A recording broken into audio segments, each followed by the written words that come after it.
Hello नमस्कार साथियों, स्वागत है आप सभी का आपके अपने YouTube channel exam with Ashok में।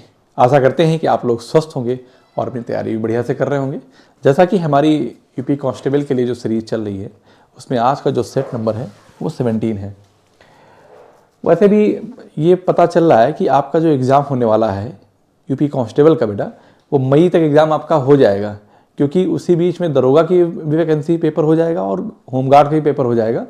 तो अगर आप अपने तैयारी में कहीं ना कहीं शिथिलता लाए हुए हैं तो आप थोड़ा सा मजबूती के साथ स्टार्ट कर दीजिए, क्योंकि आपके पास टाइम नहीं है। जनवरी चल रहा है, फरवरी फुर्र हो जाएगा, मतलब पता नहीं चलेगा। अब मार्च अप्रैल, बस मई में पेपर। अप्रैल सुनाई पड़ रहा है, लेकिन मैं कहता हूँ कि मई तक आपका पेपर हो जाएगा। तो कम से कम आप कुछ टारगेट आप बनाइए। जैसे यहाँ पे हम प्रैक्टिस सेट करा रहे हैं, इसके बाद आपको हम रीजनिंग का प्रैक्टिस सेट कराएंगे।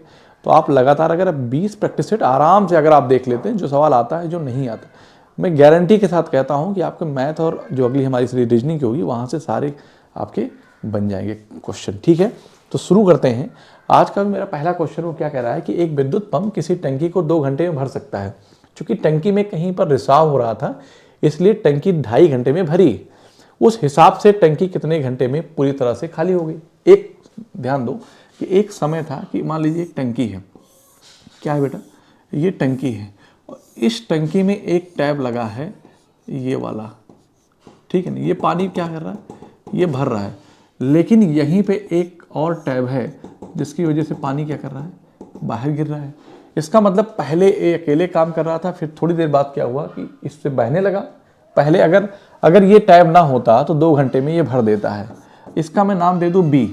इसका मतलब ए अकेले जब काम करता है तो टंकी 2 घंटे में भर जाती है, लेकिन जब इसके साथ ये भी करेगा, ये क्या है, खाली करने वाला है। ठीक है ना। तो मैं इसको प्लस लिखूंगा इसके ऊपर, ये प्लस और ये माइनस। ये सिर्फ रिप्रेजेंटेशन के लिए होता है कि ये जो है ये खाली करने वाला और ये भरने वाला है। तो 2.5 घंटे लगेगा। आप कहेंगे यस सर कोई दिक्कत नहीं है, दोनों का एलसीएम लेंगे तो कितना आ जाएगा, वो 10 आ जाएगा। तो 2 पंचे 10 और 2.5 चौका 10। इसका मतलब है कि अगर ये वाला टैब ए अकेले काम करे तो 1 घंटे में 5 यूनिट भरता है, लेकिन दोनों मतलब कि ए और बी, एक भरने वाला एक खाली करने वाला, दोनों करे तो 2.5 घंटे लग रहा है। इसका मतलब है क्यों लग रहा है, तो 4 ही यूनिट पानी भरा जा रहा है। तो यहाँ पे इसलिए क्योंकि खाली कर रहा है। तो आप कह सकते हैं कि ए की क्षमता कितनी है, 5 है, और बी की क्षमता कितनी है, 1 है, लेकिन ये क्या है, खाली करने वाला है, तो तभी डिफरेंस 4 आया है। पूछा क्या है, तो उस हिसाब से टंकी कितने घंटे में पूरी तरह से खाली हो जाएगी। अगर भरी टंकी है तो आपको पता है कि 1 घंटे में 1 यूनिट खाली करता है, 1 यूनिट खाली करता है, तो 10 यूनिट खाली करने में उसे कितना लगेगा, 10 आवर लगेगा, है ना। तो so option B is the right answer. Clear है बात, यहाँ तक समझ में बात आई कि नहीं आई? ठीक है, आगे चलते हैं। कराए यदि किसी वस्तु का बिक्री मूल्य 9,250 है। बिक्री मूल्य का मतलब है कि जो सेलिंग प्राइस उसकी बात कर रहा है, बिक्री मूल्य मतलब एमआरपी बेचने वाला मूल्य ये है। उस पर 7 से 1/2% छूट हो तो उसका अंकित मूल्य ज्ञात कीजिए क्या होगा।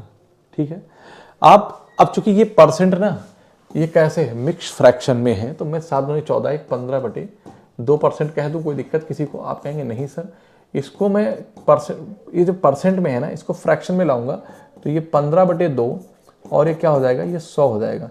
तो 5 नहीं 15 और 5 20 100, तो आप आराम से कहेंगे कि 3 क्या हो गया, 40 हो गया। इसका मतलब किसी वस्तु की एमआरपी जो है ना वो कितनी बेटा, 40 है, उस पर 3 डिस्काउंट है।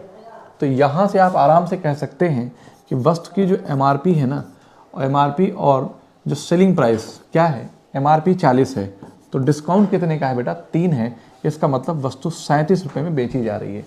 ठीक है ना। क्वेश्चन में कह रहा है कि किसी वस्तु का बिक्री मूल्य 9,250 है। ठीक, बिक्री मूल्य का मतलब क्या है कि मतलब कहने का कि 3 और उस पर 7 से ही 1/2% छूट हो तो उसका अंकित मूल्य ज्ञात करना क्या है। एमआरपी आपको निकाल ली। इसका मतलब है कि 37 का जो है ना, 37 की वैल्यू जो है वो 9250 है। ठीक है ना। तो 37 की जो वैल्यू है वो कितना है, 9250 है। मैं यहीं पे कर लिख देता हूँ, 37 की वैल्यू 9250 है। ठीक है ना। कितनी बार जाएगा, तो आप कहेंगे कि इसका 7 3 10। ठीक है, 9250 को करेंगे यहाँ पे हम बेटा, तो 37 की वैल्यू, तो 37 का पहाड़ा कितनी बार जाएगा, 2 बार जाएगा। 37 गुना 74 मतलब कि 925 में 37 मतलब 20 बार आप लेकर जाओ, या तो 2 बार लेकर जाओ तो कितना हो जाएगा, 74 हो जाएगा। ठीक है ना, कोई बात नहीं।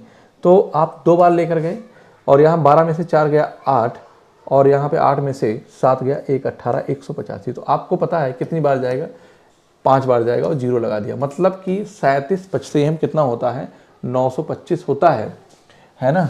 तो यहाँ पे क्या करेंगे, मतलब कहने का ये हो गया कि 250 से इधर मल्टीप्लाई किया तो इधर भी 250 से मल्टीप्लाई करेंगे। 25 चौका 100, 25 चौका 100 और 2 जीरो क्या हो जाएगा, 10,000। इसका मतलब क्या हुआ कि उस वस्तु का जो अंकित मूल्य था वो कितना था, 10,000 रुपये था। आप ऑप्शन से भी बना सकते थे, ठीक है, पर ज़रूरत नहीं थी क्योंकि यहाँ पे सिर्फ और सिर्फ ये नंबर कट करने की देरी थी, बाकी तो आंसर डायरेक्ट आना ही आता था। ठीक है, आगे चलते हैं। अच्छा, एक चीज़ और था कि आंसर जो कुछ भी आता, मुझे इतना पता 40 का मल्टीपल आता। 40 में आप 8 पन 40 कहते हैं, है ना, 8 पन 40 मतलब कहने का वो नंबर। फिलहाल इतना करने सोचने से बेहतर था कि आप उसको सिंप्लीफाई कर लो, डायरेक्ट आपका आंसर आ जाए। ठीक है, कोई धन राशि ए और बी के बीच 5:6 के अनुपात में वितरित की जाती है। यदि बी को 360 मिले तो धनराशि क्या थी, ध्यान से सुनिए। कोई जो धनराशि है, धनराशि ए और बी के बीच 5:6 के अनुपात में वितरित की जाती है। क्या, 5:6 के। तो यदि बी को कितना मिला, 360 मिले, तो धनराशि कितनी थी, धनराशि जो थी 6 5 11 थी। तो आंसर वही होगा जो 11 का मल्टीपल होगा, और 11 का मल्टीपल मुझे एक ही दिख रहा है, 660। बाकी सवाल में कुछ नहीं करना है, क्या समझे। कोई धनराशि ए और बी के बीच 5:6 के अनुपात में वितरित की जानी है। ठीक है ना, बी को 360 मिले, तो मैं ये कह दूं बेटा, मेरी बात ध्यान सुनो, बी को ए और बी में वितरित की जानी है। अगर बी को 360 मिले, ठीक है ना, तो इधर 60 से किया तो इसको भी 60 से गुणा करूंगा तो 6 पंचे कितना आ जाएगा, 300 आ जाएगा। कितना आ जाएगा, 300 आ जाएगा। इसका मतलब क्या हुआ कि टोटल जो धनराशि है ना, पूछा है आपसे ये, तो 300 इसको मिला, 360 इसको मिला, तो कितना हो गया, 660 हो गया। पर ये करने की जरूरत बिल्कुल नहीं थी। क्यों नहीं थी, क्योंकि आपको पता है कि आपसे पूछा धनराशि कितनी है, तो 6 5 11। अगर आप x भी मान लेते हैं थोड़ी देर के लिए, मान लो आपने कहा 5x और 6x, आपसे पूछा है 11x की वैल्यू पूछा, मैं कहता हूँ x का मान आप निकालेंगे ना, तभी तो फाइनली बताएंगे। तो 11 का जो कुछ भी होगा वो मल्टीपल होगा। तो 11 का मल्टीपल ना तो ये था, ना ये था, ना ये था। तो आपको कुछ नहीं करना था, डायरेक्ट ही आप सवाल देखते ही कर लेते। ठीक है ना, ऐसे ही हल्के सवाल आते हैं। जब आप लगातार हमारे साथ आप बने रहेंगे तो आप देखिएगा, ऐसे जिस सवालों में जो बताने का है, जहाँ पे ट्रिक है, मैं आपको वहाँ पे बता दे रहा हूँ। ये करने की जरूरत नहीं इस सवाल में। आगे चलते हैं। एक आयत की लंबाई 25% बढ़ा दी जाती है, चौड़ाई को कितने % कम किया जाए कि क्षेत्रफल कोई परिवर्तन ना हो। तो आप जानते हैं कि आयत का जो क्षेत्रफल है, तो एरिया ऑफ रेक्टेंगल, अगर हम यहीं पे बात करें कि एरिया ऑफ रेक्टेंगल जो है वो L इंटू क्या है, B है, L इंटू B है। तो एरिया ऑफ रेक्टेंगल जो है ना, एक आयत की लंबाई 25% बढ़ा दी जाती है, ठीक, चौड़ाई को कितने % कम किया जाए कि क्षेत्रफल में कोई परिवर्तन ना हो। ठीक है, अगर लंबाई 25% बढ़ा दी जाती है, इसका मतलब क्या है कि 1/5, 1/4, 25% मतलब 1/4। तो मतलब लंबाई पहले कितनी थी, 4 थी, उसमें 1 बढ़ा दी गई। तो मैं कहता हूं कि अगर दो वेरिएबल का प्रोडक्ट, क्योंकि आप जानते हैं कि क्षेत्रफल में कोई परिवर्तन ना हो, तो दो वेरिएबल मतलब L इंटू बी का अगर प्रोडक्ट ऐसी वैल्यू रखो कि एक जिस अनुपात में दूसरे उसके उल्टे अनुपात में होगा, तब ये चेंज नहीं होगा। ठीक है ना, तो मतलब कहने का है कि L जो है वो 4 से कितना हो गया, 5 हो गया। तो आपका जो B हो जाएगा वो 5 से क्या हो जाएगा, 4 हो जाएगा। आप देखिए कि पहले भी क्षेत्रफल 20 था और अब भी क्षेत्रफल कितना है, 20 है, लेकिन पहले चौड़ाई 5 थी, अभी कितनी हो गई, 4 हो गई। तो एक कम हो गई, कितने से, 100 से। 5 20 100, 20% आ जाएगा। ऐसे सवालों को आप सेकंडों में कर सकते हैं, ये सब करने की जरूरत नहीं है। ठीक है ना, आगे चलते हैं। करा कि कोई कार किसी विशेष गति पर 5 घंटे में 100 किलोमीटर जाती है, ठीक है ना, और एक दूसरी कार उसी गति पर एक विशेष स्थान पर 3 घंटे में पहुंचती है। वही कार है, मतलब कहने का है तो वो कितनी दूरी चलती है। जैसे मेरी बात ध्यान सुनो कि एक कार है,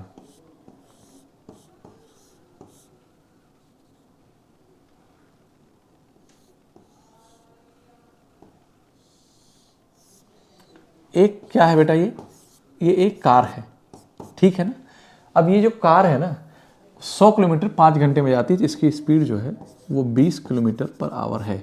आप यही तो कहेंगे, लेकिन कह रहा है कि दूसरी कार उसी गति से, मतलब जिस गति से ये जा रही है, एक विशेष स्थान पर 3 घंटे में पहुंचती है। तो कोई दूसरा स्थान है, तो मैं कहता हूं distance equal to speed into time आपसे पूछा है, तो यही डिस्टेंस आपसे पूछा है, वही चाल है। मतलब कि 20 जो पहले था वो अभी यही है, लेकिन समय 3 घंटे लग रहा है। इसका मतलब है कि दूरी 60 किलोमीटर की है। कितनी है? 60 किलोमीटर है। So option B is the right answer. Clear है बात? आगे चलते हैं। करा कि 1200 रुपए की धनराशि उधार दी जाती है, जिसे 264 की 5 बराबर वार्षिक किस्तों में लौटाया जाता है। वार्षिक ब्याज दर ज्ञात कीजिए। आपको पता है कि आपने 1200 रुपये लिया है। कितना लिया है? 1200 रुपये। ये प्रिंसिपल है। आपने दिया कितना? आपने जो दिया है ना टोटल, वो 264 गुणे 5 दे रखा है ना। तो आप ये कहेंगे कि 2 पंचे 10 और 6 पंचे 1300 और 20 हो जाएगा। कितना हो जाएगा? 1320 हो जाएगा। ठीक है। इसका मतलब 1200 रुपये आपने लिया था और 1320 दिया, तो आपने ब्याज कितना दे दिया? 120 रुपये ब्याज दिया। कितने पे? 1200 रुपये पे। 1200 रुपये पे 120 रुपये आपने ब्याज दिया। ठीक है ना। चूंकि ब्याज साधारण ब्याज पे है, तो यहाँ पे अगर आप कहोगे तो ये 12 से, मतलब ये कटेगा यहाँ पर, और 12 एकम 12, 2 जीरो कट गया, 12 धामा 120। 1 मिनट, यहाँ पे क्या करेंगे बेटा? देखो 2 जीरो यहाँ से कट गया और 12 धामा क्या हो जाएगा? 120। इसका मतलब क्या हो गया कि 10% हो गया। ठीक। आपसे पूछा कि 5 बराबर वार्षिक किस्तों में लौटाया जाता है। वार्षिक ब्याज की दर, साधारण ब्याज में आपने 10% टोटल भरा है ना, मतलब कि 5 बराबर किस्तों में, तो 5 किस्तों में भरा है, तो एक जो किस्त थी उसका मतलब है उस पर आपने 2% की दर से आपने ब्याज भरा है। So option C is the right answer. आप ये समझिए कि जब प्रिंसिपल था, कोई प्रिंसिपल था, उस पर आपने पहली बार किस्त दिया, दूसरी बार दिया, तीसरी बार दिया, चौथी और 5वीं बार दिया, तो आप मेरी बात ध्यान सुनिए कि आपने ओवरऑल मिलाकर 10% दिया है। क्या दिया है? 10% दिया है। तो याद रखें, हमेशा प्रिंसिपल पे ही ब्याज गया है। तो 2%, 2%, 2%, 2% और 2%। ठीक है ना। जैसे मैं ये कहता हूँ कि अगर 1100 रुपये है, तो 100 रुपये में 2% कितना हो गया? 2 हो गया। फिर यहाँ पे क्या होगा? 2 होगा, यहाँ 2 होगा, यहाँ 2 होगा। ठीक है। और यहाँ पे क्या आ जाएगा? 2 आ जाएगा। तो आप देखिए 10 रुपये ब्याज मिला ना, 10 रुपये ब्याज मिला। कितने? 5 वर्ष में। 5 वर्ष में 10 रुपये ब्याज मिला, तो 5 1 वर्ष में कितना मिला? 2 मिला। ठीक है ना। अब रेट था 5 वर्ष में 10% मिला। आप ये भी कह सकते हैं कि 10% मिला कितने वर्ष में? 5 वर्ष में। अरे भाई 100 रुपये कितना हो गया? 2 2 2 2 2 2 110 हो गया। 5 वर्ष में मिला 10 रुपये, तो 5 से डिवाइड करेंगे तो 10% को, तो क्या हो जाएगा? 2% आ जाएगी। यही सवाल में किया गया है। आगे चलते हैं कि 2001 में एक इमारत का मूल्य उसके मूल्य का 80% था। 2002 में मूल्य उसके मूल्य का 60% था। 2001 से 2002 तक मूल्य में कितने % की कमी आई? ठीक है ना। तो 2001 में एक इमारत का मूल्य उसके मूल्य का 80% था। ठीक है। मान लिया मैंने कि इमारत का मूल्य x है। यहाँ पे कह दूं कि लेट तो वैल्यू ऑफ, है ना, जो इमारत है, बिल्डिंग है जो, है ना, क्या है? जो बिल्डिंग्स है, वैल्यू ऑफ बिल्डिंग्स है ना, x रुपए है। ठीक। इसका जो 80% है, कह रहा है कि 2001 में कितना था? 80% था। 2002 में इसका मूल्य 60% था। मतलब इसी का 2001 में, मैं यहाँ पे ऐसे इसको लिखने के बजाय मैं ऐसे लिख दूँ कि 2001 में, ध्यान देना, क्योंकि मुझे निकालना क्या है बेटा? मुझे निकालना है कि 2001 से 2000 तक मूल्य में कितने % चेंज आया। मैं रेशियो ले लूँगा, तो मैं कहूँगा कि x रुपये था तो उसकी कीमत 80% थी। ठीक है। आपने उसका, और वही x रुपये जाके 2002 में वो 60% हो गई। तो मैं यहाँ पर रेशियो ले लूँगा, तो इसको इससे सिंप्लीफाई करूँगा और 20 चौक 80 लिखूँगा, 20 3 60 लिखूँगा। x से x कट जाएगा। मतलब पहले 4 थी तो फिर कितना हो गई? 3 हो गई। 1 की कमी हुई, 4 से 1 में कमी हुई। अंतर तो यही है ना। कह रहा है कि मूल्य था 2001 से 2002 तक मूल्य में कितने % कमी आई। तो कितनी कमी आ गई? तो 1 कमी आई। % में निकालने के लिए क्या करेंगे? 100 से मल्टीप्लाई करेंगे, तो 4 25 क्या हो जाएगा? 100 आ जाएगा। 4 25 100 आ जाएगा। So option C is the right answer. बताओ भाई, C is the right answer. बात ठीक है ना? यहाँ तक आप कहेंगे यस सर, कोई दिक्कत नहीं है। आगे चलता हूँ कि एक आयत का क्षेत्रफल 60 वर्ग सेंटीमीटर है और उसका परिमाप 34 सेंटीमीटर है, तो उसके विकर्ण की लंबाई कितनी होगी? ठीक है ना। एक आयत का क्षेत्रफल, मान लीजिए कि आपसे कह रहा है कि आयत का क्षेत्रफल क्या होता है? L × B होता है। ठीक है। और उसका परिमाप कितना होता है आयत का? 2L + B होता है। 34 दे रखा है। उसके विकर्ण की लंबाई कितनी होगी। आप ये जानते हैं कोई भी आयत है, मेरी बात ध्यान सुनो, तो आयत का जो विकर्ण होगा, अगर ये आपको पता है ये विकर्ण है, ठीक है, डायगोनल जिसे कहेंगे, अगर ये पता एल पता हो जाए और बी पता हो जाए तो आप आराम से बता सकते हैं। तो मैं कहता हूँ कि जो आयत है ना, एल बी वैल्यू कितना 60 दे रखा है और यहीं पे 2l + b की वैल्यू मतलब परिमाप की जो वैल्यू दिया है वो 34 दे रखा है। तो 2 17 34 मतलब कि l + b की जो वैल्यू है ना वो कितना है, वो 17 है। l + b की वैल्यू कितनी है, 17 है। तो मेरी बात ध्यान से समझिए कि मैं बताना क्या चाहता हूँ कि अगर एल बी 60 है, l + b की वैल्यू 17 है ना, तो यहाँ पे देखो एल बी, तो आपको पता है कि ऐसी कौन सी एल और बी की ऐसी कोई वैल्यू ले लो जिनका प्रोडक्ट क्या आ जाए, 7 आ जाए, 60 आ जाए और उनका सम कितना आ जाए, 17 आ जाए, है ना। तो मैं कहता हूँ 12 5 17 और 12 पंचे 60। अगर इसको 12 ले लूँ, इसको 5 ले लूँ, गुणा करूँगा तो 60 आएगा। इन दोनों को 12 + 5 करूँगा तो 17 आ जाएगा हिट एंड ट्रायल से। तो इसका मतलब ये है कि इसका मतलब है कि यही हमारा क्या बनेगा, यही l + b है, ठीक है ना।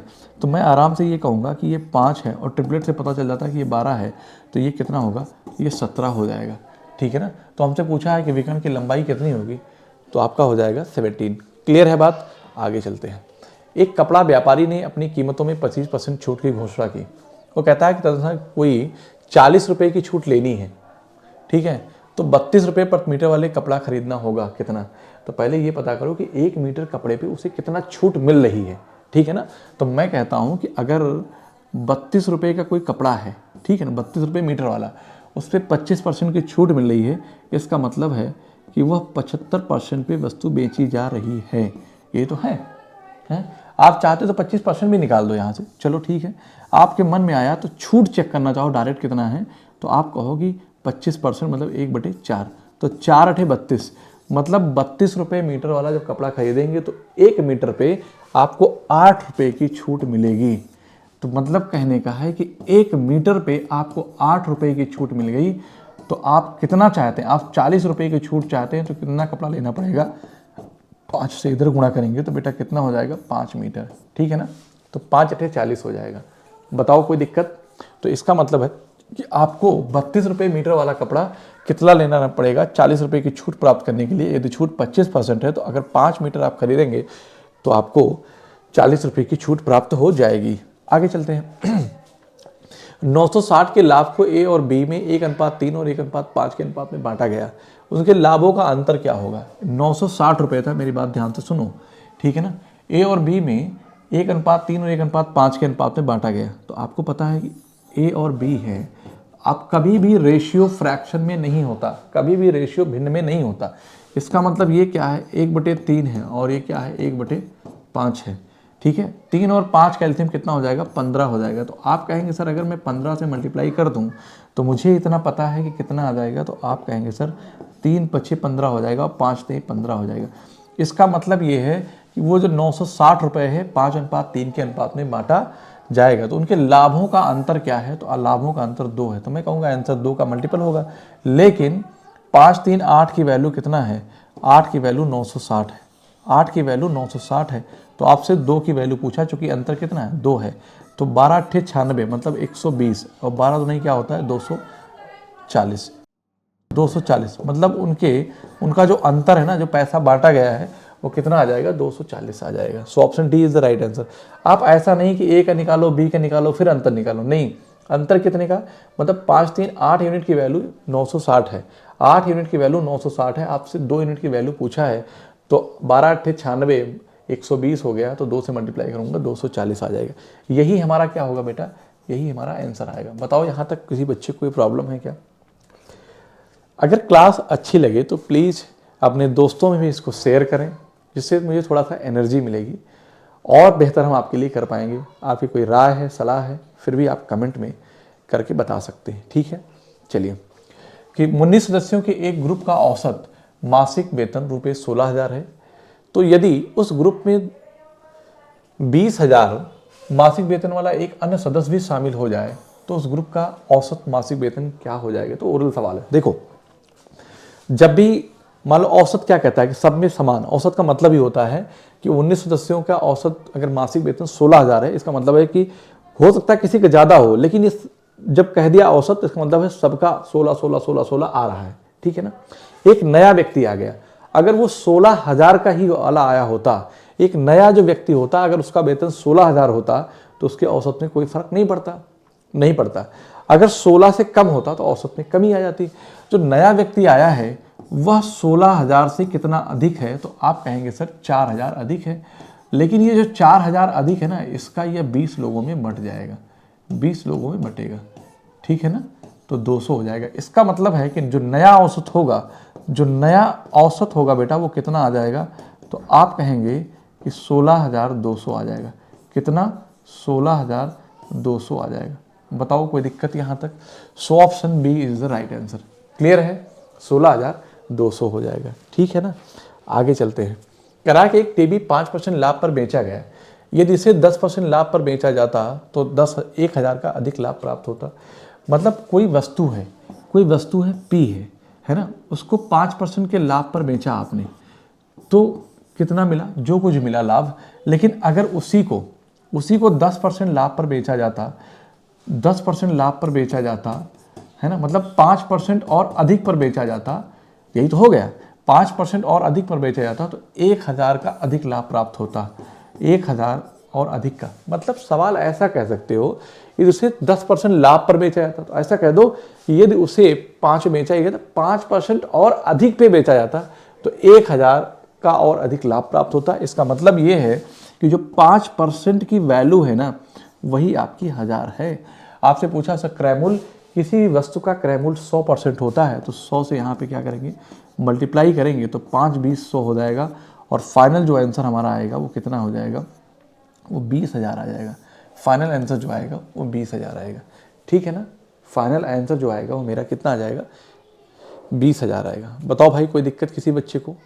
नहीं। आप ऐसा भी, अब आप ये ना करिए कि इसको अलग अलग निकालिए कि मान लीजिए कि वह धन 100 है, ऐसा करें, वो धन 100 है, 5% लाभ पर बेचा गया तो 105 रुपये में बेचा गया। अगर वह 10% लाभ पर बेचा जाता है, 10% तो 110 में बेचा जाता है, ठीक है ना। तो कितने अधिक बेचा गया? तो वही 5 यूनिट, उसी 5 यूनिट की वैल्यू 1,000 है। कितना? 1,000 है, तो 100 की वैल्यू क्या होगी? तो 5 20 100। ये आपने यूनिट मान के कर लिया तो कितना आ गया? इसका मतलब है तो यहीं पे प्रिंसिपल निकल आया कितना? 20,000 निकल के आ गया, ठीक है। 100 मान के भी कर सकते हैं, पर आप समझना चाहे पर ज़रूरत क्या थी? मैं तो डायरेक्ट आपको समझाया ये बात कि ऐसे आप डायरेक्ट पेपर में 5% की वैल्यू 1,000 तो 100% की वैल्यू आप निकाल देते।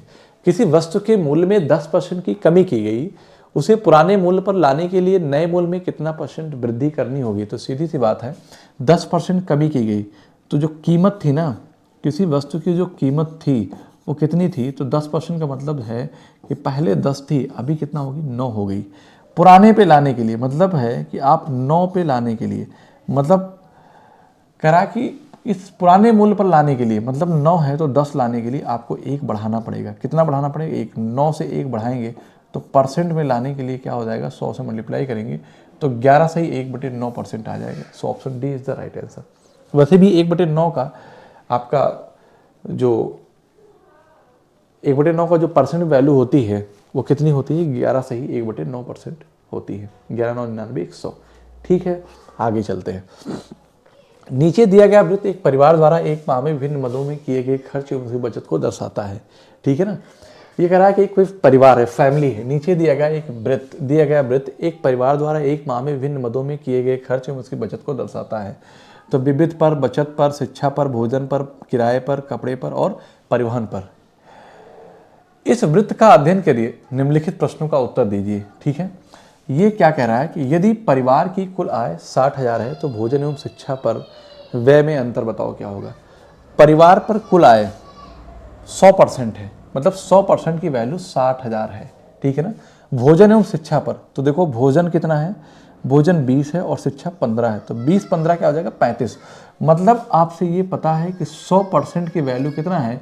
आप कहेंगे सर 60,000 है, तो 35% की वैल्यू आपसे पूछा है। यहाँ 2 0 यहाँ पे कट करोगे, अब 35 दूना 70 7 21 कितना आ जाएगा?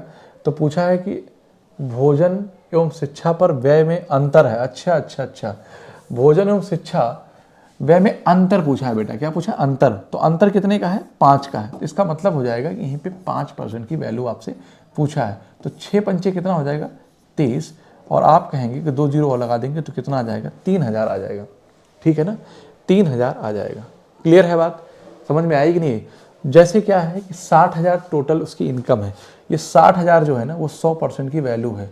तो मैं कहता हूँ कि 100% की वैल्यू आप ऐसे मान लो कि 1% की वैल्यू कितना हो जाएगी? 600 हो जाएगी। अंतर कितना निकालना है? 5% की। तो आप कहेंगे 5 छक 30 मतलब 30,000 आ जाएगा।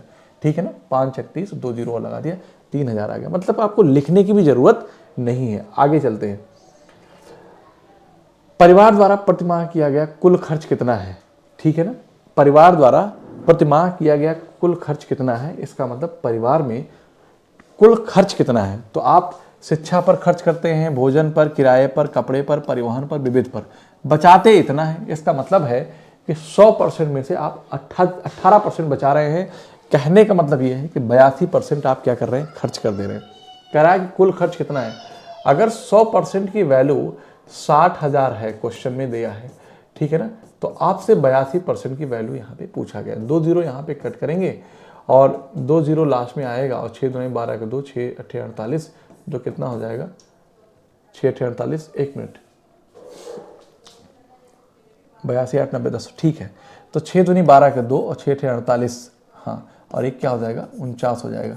तो कितना आ जाएगा? 49,200 आ जाएगा। So option D is the right answer. Clear है? बात समझ में आई कि नहीं है? 100% की वैल्यू 60,000 है। ठीक है ना, 18% बचत कर रहा है, बाकी सब खर्च कर दे रहा है। मतलब 100% में से वो 82% खर्च के दे रहा है। आपको इसका मतलब ये है कि 82% की वैल्यू आपको निकालना है। परसेंट इसलिए नहीं लिखा जाता कि ये कट जाएगा, नीचे नीचे रहेगा, तो ठीक है ना, इसलिए इसको लिखा नहीं जाता है। समझ गए बात? तो कितना आएगा आंसर? 49,200 आएगा। So option D is the right answer. Okay, आगे चलते हैं। क्वेश्चन 16 की बात करेंगे। बेटा ये कह रहा है कि एक माँ अपनी पुत्री से आय में 5 गुना बड़ी है। ठीक है ना, 5 वर्ष बाद उनकी आय अपनी पुत्री की आय की 3 गुना हो जाएगी। माँ की वर्तमान आय बताइए क्या होगी? तो मेरी बात ध्यान सुनो। अगर मैं कह दूं कि उसकी मदर मतलब माता जो है, और उसकी क्या है? डॉटर।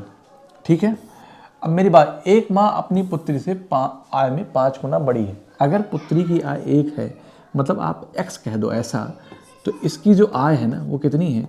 वो 5x है। मैंने रेशियो ले लिया पर कोई दिक्कत नहीं है। 5 वर्ष बाद, ये तो उनकी वर्तमान आय के बारे में बात हुई है यहाँ पे। 5 वर्ष बाद जो उनकी आय होगी, 5 वर्ष बाद, इसका मतलब इसमें भी 5 बढ़ेगा, 5x + 5 होगा, और इनकी भी x प्लस क्या होगी? 5 हो जाएगी। अपनी पुत्री की आय की 3 गुनी हो जाएगी। इसका मतलब ये हो गया कि इसका 3 गुना हो जाएगी। तो यहाँ पे क्या लिखूंगा? 5x + 5 बराबर 3x प्लस कितना हो जाएगा? 15, और इनका डिफरेंस आएगा बेटा 2x, और ये उधर जाएगा तो कितना हो जाएगा? 10x। मतलब x की वैल्यू क्या मिल गई? 5 मिल गई। x की वैल्यू मिल गई 5। तो माँ की वर्तमान आय मैंने माना कितना? 5। तो यहीं पे हम क्या कहेंगे बेटा कि 5 रखेंगे, तो 5 गुणे 5 जो हो जाएगा वो 25 वर्ष आ जाएगी। बताओ ठीक है ना, 25 वर्ष आ जाएगी। माँ की वर्तमान आय जो मुझे बताना था, तो मुझे पहले ही पता चल गया था कि ये आंसर नहीं होगा। अगर ये 20 ना होता ना, तो ये कहानी में नहीं करता, ये सब ना करता, मैं डायरेक्ट आंसर बताता। ठीक है, आगे चलते हैं। कह रहा है किसी गोलक का उतना ही वक्रपृष्ठ क्षेत्रफल है जितना कि एक 40 सेंटीमीटर ऊंचे और 3 सेंटीमीटर त्रिज्या वाले शंकु का। मतलब कि दोनों के वक्रपृष्ठ बराबर है। उसने साइज दिया है वक्रपृष्ठ का। तो कह रहा है गोलक की त्रिज्या बताइए क्या होगा? तो ये कह रहा है कि गोले का वक्रपृष्ठ, क्वेश्चन में कह रहा है कि गोले का वक्रपृष्ठ, ध्यान देना, गोले का जो वक्रपृष्ठ है, और क्या है? गोले का वक्रपृष्ठ, और यहीं पे शंकु का वक्रपृष्ठ जो है बेटा वो क्या है? बराबर है। शंकु का वक्रपृष्ठ क्या है? बराबर है। तो गोले का वक्रपृष्ठ अगर यहीं पे बात करूं मैं, तो होता क्या है? 4πr² होता है, अगर त्रिज्या r है तो। इसका क्या होता है? शंकु का वक्रपृष्ठ होता है 1/2 आधार का क्षेत्रफल तिर्यक ऊंचाई है ना, तो πrl होता है। मतलब 1/2 ऐसे लिखते हैं, आधार का क्षेत्रफल πr² × l। तो ये 1/2 2π है, मतलब आधार का परिमाप 2πr × तिर्यक ऊंचाई l। तो 2 से 200 कैंसिल हो जाता है, तो पाई आर लिखते हैं। आप बात समझ पाए कि नहीं समझ पाए? अब बस आपको कुछ नहीं करना है, मतलब कहने का है क्या क्या दिया है कि एक शंकु है बेटा, क्या है, एक शंकु है, ठीक है ना। इसकी आपको यहाँ पे क्या क्या दे रखा है जरा देखो, तो आप कहेंगे सर कि यहाँ पे तो इसकी ऊंचाई दे रखा है 40, ठीक है, और इसकी त्रिज्या दे रखी है 30। तो मैं रेशियो ले लूँ 3 4, तो ये कितना हो जाएगा 5। इसका मतलब उसकी जो त्रिज्या ऊंचाई है वो कितना है 50 है। 30 40 50, 3 4 5। तो बस कुछ नहीं करूँगा, पाई से पाई क्या होगा, कैंसिल होगा। ये 4 लिखा है और आर स्क्वायर है, मुझे यही आर की वैल्यू निकालना है, ठीक है ना।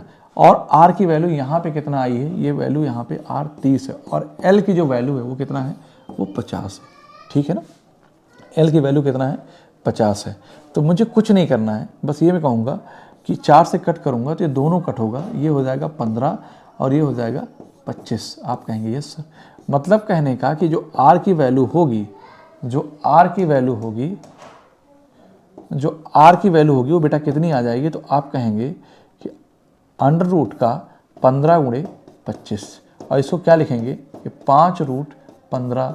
अगर सेंटीमीटर में है तो सेंटीमीटर आ जाएगा, सेंटीमीटर में है तो सेंटीमीटर में आ जाएगा।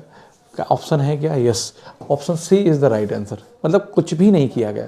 अगर फार्मूला आपको पता है तो सवाल आप बहुत आराम से बना पाएंगे, ठीक है। आगे चलते हैं कि 5 सेंटीमीटर त्रिज्या और 7 सेंटीमीटर ऊंचाई वाले एक सिलेंडर को द्रवित होने पर 11 समान घनाभ बनते हैं, ठीक है ना। घनाभ का आयतन क्या है, आपको ये पता है कि मतलब अगर मैं कह दूं कि एक घनाभ का आयतन, एक घनाभ का आयतन अगर n है ना, घनाभ का आयतन क्या होगा, ध्यान समझना।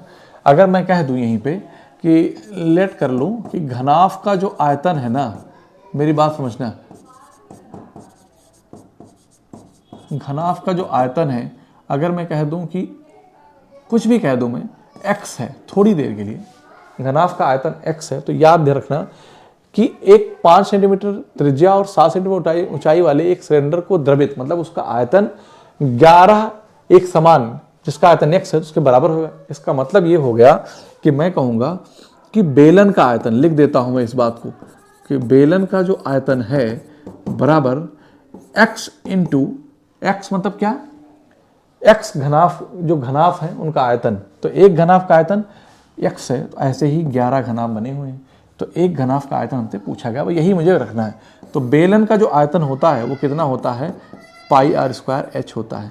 तो यहाँ पे मैं क्या करूँगा, मेरी बात ध्यान समझो, पाई की वैल्यू क्या होती है 22/7 होती है, आर की वैल्यू कितना है 5 है, 5 गुणे 5, 5 गुणे 5, और h की वैल्यू कितना है 7 है, तो x इंटू क्या हो जाएगा 11 हो जाएगा। हमें यही निकालना है x की वैल्यू, ठीक है। लेकिन जो घनाभ का आयतन होता है ना LVH होता है, खैर कोई बात नहीं, ये 7 से 7 कटेगा और 11 से ये 2 कट जाएगा, तो 25 गुना कितना हो जाएगा 50। तो मैं कहूँगा कि एक का जो आयतन बनेगा वो कितना बनेगा 50 मीटर क्यूब बन जाएगा। सो ऑप्शन, चूँकि मैंने माना है x, तो ये मीटर क्यूब हो जाता है, मीटर में है तो मीटर क्यूब, सेंटीमीटर है centimetre cube. So option C is the right answer. Clear है बात, आगे चलते हैं। यहां तक समझ में आया, क्लियर है ना। तो आज यहीं तक रखते हैं, मिलते हैं आपसे हम अगली क्लास में। अगर आपको क्लास अच्छी लगी तो हमारी क्लास को अपने दोस्तों में शेयर करें और लाइक करना बिल्कुल भी ना भूलें। Thank you so much.